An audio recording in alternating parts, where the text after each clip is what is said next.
అందరికీ నమస్తే అండి. నిజానికి రాజకీయం చేయడానికి కొన్ని లిమిటేషన్స్ ఉంటాయి. కొన్ని టాపిక్స్లో, సెన్సిటివ్ టాపిక్స్లో మరీ డెప్త్గా రాజకీయ ప్రయోజనాలు ఆశించకూడదు. కానీ వైఎస్ఆర్ కాంగ్రెస్ పార్టీ కానీ, సాక్షి మీడియా కానీ అటువంటి హద్దులు చెరిపేస్తున్నారు. ప్రతి అంశంలో కూడా రాజకీయ ప్రయోజనాలు వెతుక్కొని ప్రతి దానిలో రాజకీయాలు ఆపాదించి కూటమి ప్రభుత్వానికి అంటగట్టేసి వీళ్ళు దానిలో ప్రయోజనం పొందే ప్రయత్నం చేస్తున్నారు. ఇందులో అనేక ఫేక్ వార్తలు దొరుకుతున్నాయి, తప్పుడు వార్తలు దొరుకుతున్నాయి.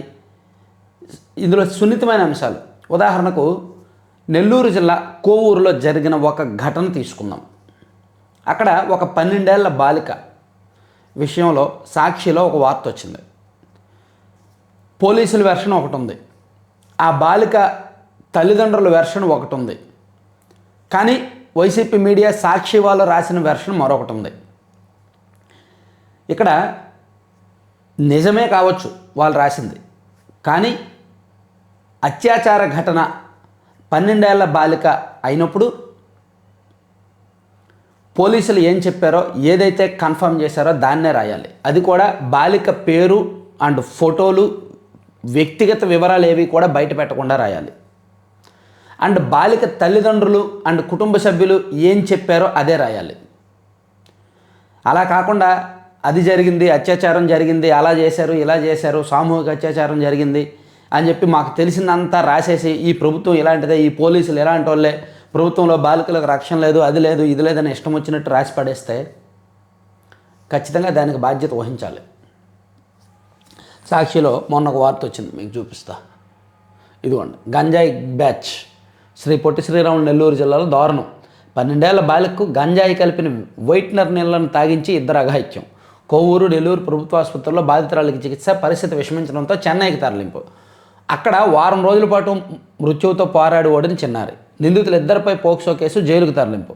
అత్యాచారం జరగలేదని ప్రేమ వ్యవహారం అంటున్న పోలీసులు. చిన్న బిడ్డకు ప్రేమ వ్యవహారం అంటగట్టడం చాలా పాపం అంటూ కుటుంబ సభ్యులు కన్నీరు మన్నీరు. వైఎస్ఆర్సీపీ నేతలు వస్తున్నారన్న సమాచారంతో కేసు తారుమారుకు పోలీసులు యత్నాలు అని చెప్పి రాసి 3వ పేజీలో పెద్ద వార్త రాశారు. ఇదిగోండి, పెద్ద వార్త రాశారనమాట.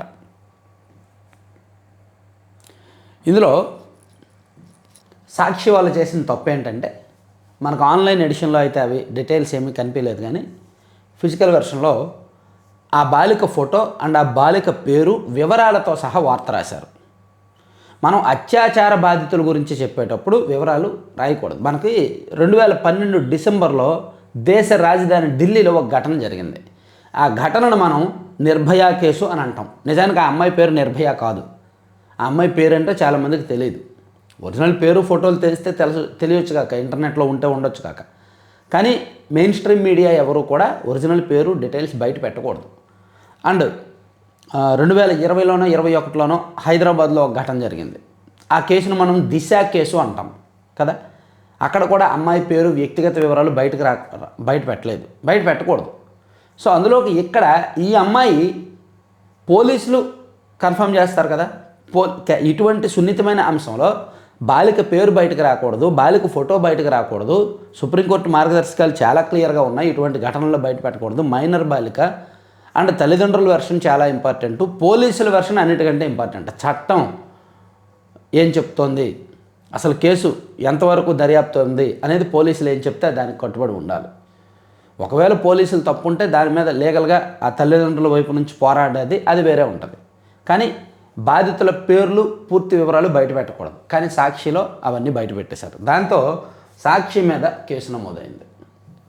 ఇదిగోండి, గ్యాంగ్ రేప్ అంటూ బాలిక ఫైల్, ఫోటో వివరాలు ప్రచురించినందుకు సాక్షి దినపత్రిక ఎడిటర్, జిల్లా బ్యూరో చీఫ్, కోవూరు మండల విలేకరుపై కోవూరు పోలీసులు పోక్సో కేసు నమోదు చేశారు. బాలిక విషయంలో అసత్య ప్రచారాలు చేయొద్దని గ్రామీణ డీఎస్పీ ఘట్టంనేని శ్రీనివాసరావు సూచించారు. శనివారం తన కార్యాలయంలో విలేకరులతో మాట్లాడి 12 ఏళ్ల బాలికకు 2 మైనర్లు బలవంతంగా తీసుకెళ్లి ఏదో ద్రవం తాగించినట్టు బాలిక తల్లి ఫిర్యాదు చేయగా కోవూరు పోలీస్ స్టేషన్లో కేసు నమోదైంది. బాలికకు తొలుత కోవూరు సిహెచ్సిలో ప్రాథమిక చికిత్స చేయించారు. తర్వాత చెన్నైకి తరలించగా అక్కడ చికిత్స పొందుతూ శుక్రవారం మృతి చెందింది. బాధితురాలు మెడికల్ రిపోర్టు, పోస్టుమార్టం నివేదిక, ఆర్ఎస్ఎల్ రిపోర్ట్ రావాల్సి ఉంది. ఇలాంటి కేసుల్లో మృతురాలి వివరాలు గోప్యంగా ఉంచాలి. ప్రాథమిక నివేదికల ప్రకారం బాలిక మృతికి కారణం సస్పెక్టెడ్ పారాక్వాట్ లిక్విడ్ అని భావిస్తున్నారు. బాలికపై జరిగినట్టు వచ్చిన వార్త అవాస్తవం. ఇప్పటి వరకు బాలిక తల్లిదండ్రులు అలాంటి విషయాలు వెల్లడించలేదని తెలిపారు. సో దాంతో బాలిక పేరు, వివరాలు, ఫైల్ ఫోటోతో వార్త ప్రచురించినందుకు సాక్షి పత్రిక ఎడిటర్ మీద, జిల్లా బ్యూరో చీఫ్ మీద పోక్సో కేసు నమోదు చేశారు. నాన్ బెయిలబుల్ కేసు అనమాట. ఇక్కడ సాక్షికి సిగ్గేసింది అని నేను ఎందుకన్నానంటే, సాధారణంగా సాక్షి మీద పోలీసులు కేసు నమోదు చేస్తే సాక్షి పత్రికలో వార్త రాసుకునేవాళ్ళు. ఇదిగో కక్ష సాధింపు, రెడ్ బుక్ రాజ్యాంగము, సాక్షిని పత్రికా స్వేచ్ఛకు సంఖ్యలు, పత్రికల జర్నలిస్టుల మీద కేసులు పెట్టారు అని. కానీ నిన్న సాక్షి వాళ్ళ మీద కేసులు నమోదైతే ఈరోజు ఎక్కడ సాక్షిలో వార్త రాల. ఇలా కేసు నమోదైంది అనేది వార్త రాల. ఎందుకు? వీళ్ళ తప్పు ఉంది కాబట్టి. ఒక సున్నితమైన అంశాన్ని వీళ్ళు అడ్డగోలుగా వార్తగా రాశారు కాబట్టి, వీళ్ళ తప్పు ఉంది కాబట్టి ఎక్కడ సాక్షిలో వాళ్ళని సమర్థించుకుంటూ వార్త రాయలేదు.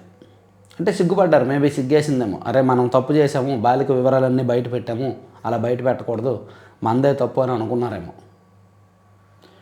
Thank you.